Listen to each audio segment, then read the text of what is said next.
Hey everyone, it's 2 Minute Tuesday and another quick take with Kate on all things writing in under 2 minutes. You know how it is. There you are writing happily away, minding your own business when suddenly something pops into your head. Something intriguing, something that's got to be said now, something that makes you, mid-sentence, interrupt yourself. It happens to the best of us, the need to insert supplemental or parenthetical information, to interject details, to add an aside. But how do we interrupt ourselves and the reader politely? We have 3 punctuation marks designed for just this purpose: commas, dashes, and parentheses. For example, we can use all 3 in this sentence. Wesley, the man in black, had not the least idea that he was racing dead into the fire swamp.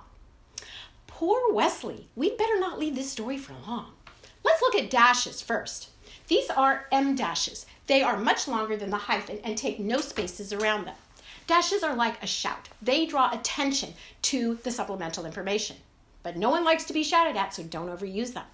Parentheses do just the opposite. They are like a whisper. Imagine them as your hands cupping your mouth to whisper to a friend.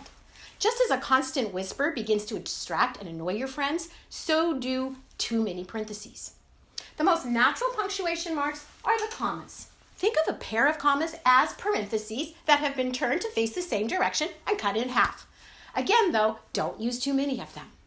Oh, but what of poor Wesley? We've left him racing into the fire swamp.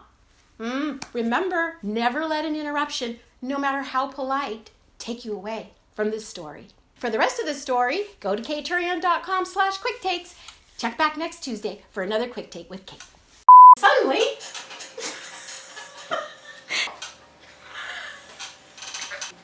pops into your